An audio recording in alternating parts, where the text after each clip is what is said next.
Day one of this campaign, we spent $81 and got absolutely nothing. Half of the creatives got taken down by Meta, and all of the budget went towards one ad. It's around $51, and it produced exactly 0 lead. And I'm starting with that because most of the client case studies you watch, it's going to be people showcasing all the good stuff. But from the jump, this campaign didn't run properly. But this exact same campaign that we ran and made sure to edit ended up resulting in 10 leads with less than $500 spent, averaging a $48 cost per lead and 2 contracts. And this is one of the texts that my client actually sent over after, seeing how everything performed at the end of it. 2 contracts said, just one came back inked. One is for sure signing tomorrow. Keep the leads flowing, man. We found our market. Great job. And I'm going to break down exactly what we did in this campaign in order to have such a turnaround and how we can ensure that for any future campaigns we build out, we make sure that we build in the safety net to be able to adapt quickly in case Meta decides to do something like this. So to go into it, this is the actual market that we're in currently within this account. As you can see, we're in the Ohio market, and we ended up averaging around $48 cost per lead across those 10 days. And keep in mind, the first day we spent all of our budget on one ad because basically all of our creatives got taken down by Meta. And another thing that's also added to this Ohio market is that they actually just recently passed a law where you have to actually have the seller sign a separate document stating that you are an actual wholesaler. So if you can read this one, he sent that over to me. I didn't even know this, but he made sure to get this signed with the homeowner after he got on the phone with them. And he has to disclose that he's basically a wholesaler. So if you're not willing to do that in Ohio, there's going to be people like us who are still going to take the chance, still going to take the opportunity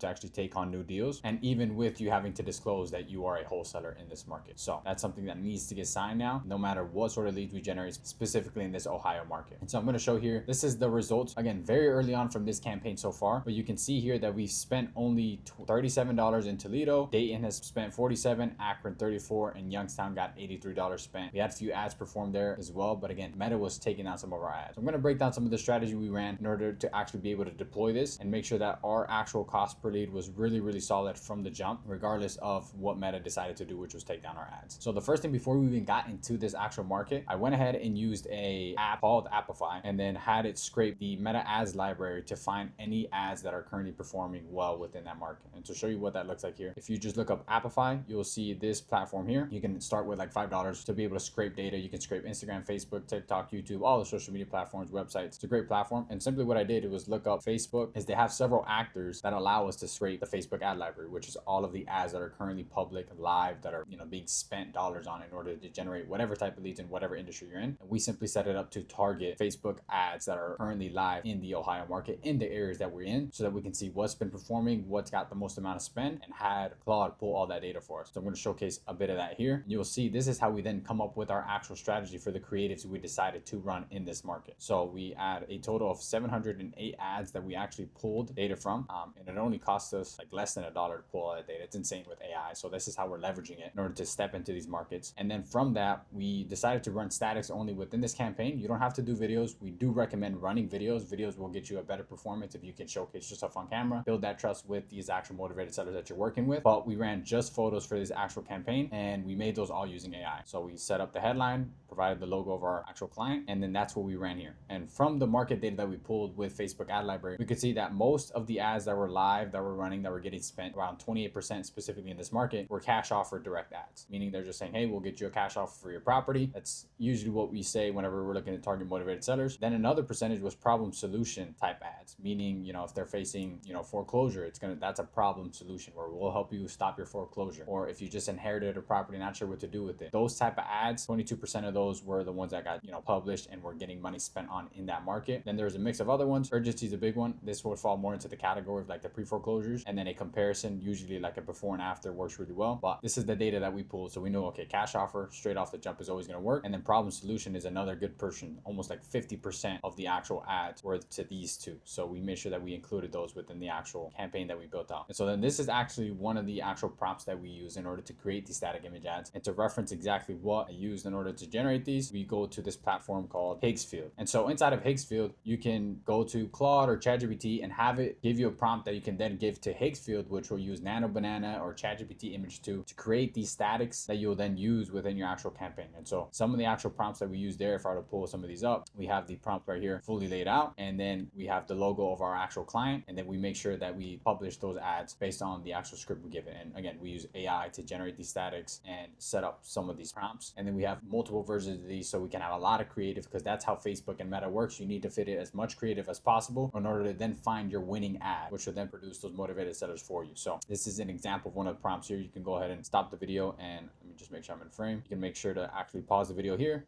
take a screenshot, use this one, and there's several other ones, and just use AI. Be as creative as possible. That's the whole point of running creatives, is you want to be as creative as possible. And you can see some of the ones that we ran here. Now, just to give you an example of what they look like, we buy houses as is, we buy houses before the auction, a sticky note of, we buy houses for cash. That's the same cash offer idea, but we decided to put it behind a sticky note. Or this one here, which is behind a note card, right? It's different ideas. We buy inherited houses, an image of, people moving out, old photos, sell before the sheriff sale date. So again, just different ideas, different creatives, always including the brand and logo of our actual client and their company to make sure that it's, again, always on brand, so that whenever they see this ad, for example, if they see this one first, they know that it's coming for Blue River Equity, which is this client here. My drawing is horrible. But then also if they see this one with the same logo and the same branding, it all makes sense to them. It's like, oh, it's the same company they have, and it's going to look more professional if you have different creatives, different things reaching out to them. And especially at this spend where you're spending only $50 a day, the more opportunities you can give Facebook to find what will work, then you can actually,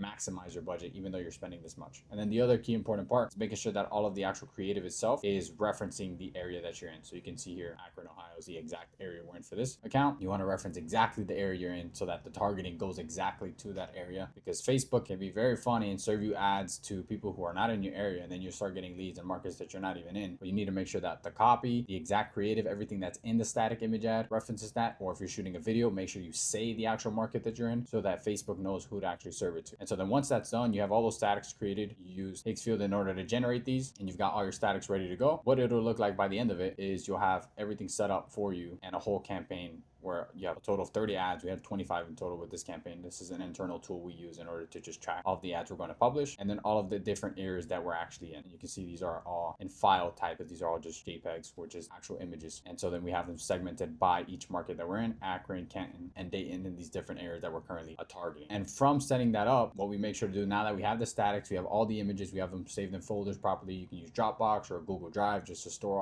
all of your photos, make sure that it's all organized. Then afterwards, we make sure to set up the actual campaign correctly as well. So like the actual campaign that we set up on Meta right now for this one, it was campaign budget optimized, meaning that these $50 that we spend every single day, we're going to make sure that Meta has the opportunity to serve and spend that money how it would want to. Usually what you can do as well is have it be set up ad set budget optimized. My writing here is going to be pretty poor, but you could have it be ad set budget optimized, which means that Dayton, we could have it spend $10 every single day if we wanted to.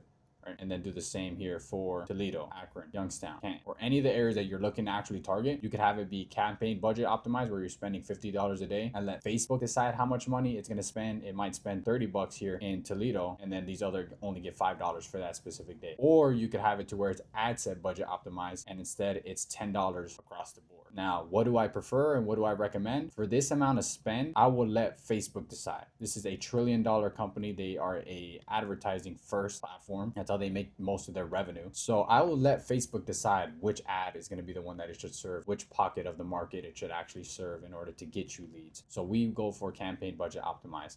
Now, if you're spending more dollars and you're spending more money, maybe 100, 150, $200 a day, then I would definitely consider switching over to ad set budget optimized, so that you can make sure that every market that you're in, you can get the same amount of spend, because you have enough money to be able to serve those ads as much as you like. So I would switch over to that. Maybe once you're past $100, $150 a day, switch it over to ad set budget optimized. But if you're only starting at $50 a day or less, I'd keep it to campaign budget. 25 ads with 5 angles each, making sure that we're targeting different pain points and different ways to present the same solution, which is a cash offer for these motivated sellers. And then these are some of the actual setups that we have. Housing category unfortunately had to be on for this specific ad account just because they've been flagged before, but this is one of the restrictions that if you can avoid turning on housing category, I would be great. It would be absolutely great. You can get a lower cost per lead, but either way, with this campaign, still actually worked out really well for us here. And again, the campaign structure, now that we're showcasing a bit of it here, this is what it ends up looking like. And so then you can see here, this is the actual campaign structure we have going, right? So we have, like we mentioned, Akron is one of the actual areas. Then we have Canton, Dayton, Toledo, and each of these are their own ad set. And inside of that ad set, you can see here, there's 5 different ads in each of these here, right? There's 5 total ads in each of these ad sets targeting those specific areas.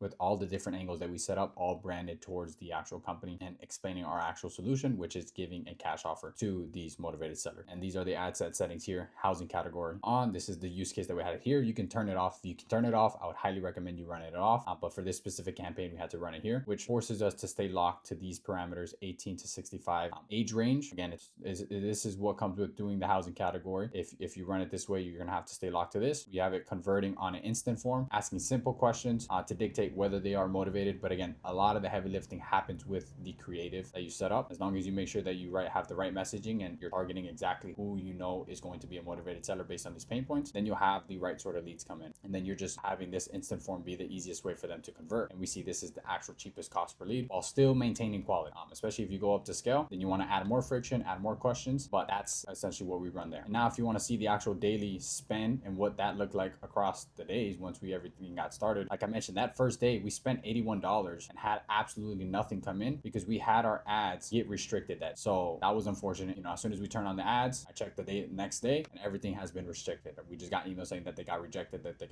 so we had to re-upload the same creatives. For some reason, Facebook can be like that and can restrict all of your ads, so that's why we had to turn on the housing category. And so then we went ahead and did that, re-uploaded the campaign, got the spend correctly, and then afterwards we spent $66 that next day and actually converted on 2 leads. And then the following day, $57 were spent and we got 2 leads. $54 were spent, we got 2 leads. $43 were spent on this day here and we got nothing. And then 62 were spent on this day and we got 3 leads in total that day. So that was the absolute best day. And you can see just on average, you're going to sprinkle in. Facebook is very up and down. It's not going to always be super consistent. And then these last few days, we haven't had anything come in, but I'm not worried at all. We just need to let Facebook do its thing, spend money and find those leads for us. So in total from this, we had, 2 days, $82 spent. We had absolutely nothing, but then we let it run its course and we had 2 leads back-to-back days. And then on the best day, we had 3 leads come in on the 26th. And what that has resulted in was 8 days totally running this campaign so far. And it's still running right now. Around $488 spent. That equated to 10 leads on the campaign, which averaged out to $48 cost per lead. And that gave us 2 contracts that got right now within this campaign, which is again insane. Thinking about the fact that at the jump, we spent $81 and got absolutely nothing because Facebook decided to take down all of our stuff. But at the end of it, we make sure to pivot very quickly, upload the creative, change the settings. If you have that issue happen, then it's more than likely you are currently sitting with the housing category off. You don't have this special ad category turned on. And if they're restricting that, just make sure that your copy is very clean. Run it through AI and say, hey, I want to make sure that I don't get restricted by Meta. Make sure that my copy looks good and I'm not flagging any sort of keywords that would mean they would take down my ad. And if that doesn't work, then just turn on the housing category and then run it that way. It's gonna suck. It's gonna be unfortunate, but some ad accounts are like that. It's the nature of running any sort of marketing, but it still will produce results as long as, again, you set up the campaign properly, have the right creatives. That's the most important part, is having good ads and having things that will actually get people to take action on it. And so at the end of it, we got 2 contracts so far. He's working those leads right now and working those deals, and we're gonna keep letting this run. But he's the one that's making sure to pick up on these calls. But we used AI in order to help us actually create the strategy, research the market, and then basically monitor and watch everything, because we have AI plugged in to Meta in order to give us all the data, tell us the cost per lead, tell us the reports for what's actually working, and then we pivot from there. And what we do, we just make sure that we call these leads every single time, as quickly as possible. My client is making sure to do that, and he's absolutely great at sales, so that's why he's been able to get both of these under contract. So that's a quick breakdown on what we currently run right now within this market and the exact case study, I guess you could say, of what we did with this campaign. Even though we had such a faulty start from the jump, and Facebook can be like that, as long as you have, again, a core fundamental of the right messaging, good ads, a easy way for them to convert, and you are really good at sales, meaning you can get on the phone and relate to anyone, even if you have to go through the hassle of having them fill out a full document disclosing that you are a wholesaler, which is insane. That's what they just passed in the state of Ohio, so it's required now, which in turn makes it honestly weed out all of the competition and opens up the market for my client. And that's again what we brought up there. At the end, that's what he texted me. He said, man, we found our market, and we're going back and forth about the fact that, like, dude, that weeds out so many of the other people who simply don't have the ability to be transparent and get that through the finish line with these sellers. So that's what that looks like there. If you're interested in seeing how we can set you up with something like this for whatever your market you're in, depending on your ad spend, and see if one of those actual locations are available for us to help you out in, then feel free to click the link below. There will be a page where you'll see a video of just me breaking down exactly what we do, and then you'll be able to book a call with me directly to see exactly the strategy you want to run, depending on exactly what markets you're in, to see if we can generate you some sort of results like this and help you get more leads under contract with inbound motivated sellers coming in. And we use AI again to set these appointments as well. Didn't cover that with this account, but that's one of the big components as well, well as the speed to lead aspect, and I've made sure to bring it up in another video as well. So if you're interested in checking that out, feel free to check that below. But outside of that, I hope you guys got value from this video. We're able to see exactly the campaign we were setting up within this account and how you can do the same using AI in order to essentially create the actual creatives for you, which is the ads, the static images, and then if it's videos, just make sure you use AI to edit them as well, which is crazy. Actually come up with the market research for you so you can understand exactly what's currently running in your market, in your account, and then see exactly how you can come up with ads similar to those. Like for example, even pulling some of those static image ads and then recreating them and giving to AI and say, hey, could you create one like this for my company? That would absolutely crush. And we've seen that happen, and that's what's worked out for us. So using those tools like Apify and the Facebook ad library scraper to get that data, and then tracking it all with AI, just making sure that the reporting happens, you see exactly what's going on, and then spend your dollars accordingly and make sure that you let Facebook do its work. It can be a bit fluctuating, a bit emotional, but by the end of it, if you just let it run its course, Facebook will do its thing as long as you set up the campaign properly. So got value for this, be sure to hit the like button. I'll make sure to keep as many of these going as long as we have good results coming in for clients. That's my main goal. So if you're interested and want something like this to be set up, again, feel free to reach out. So thank you so much for checking it out, and I'll see you guys on the next one.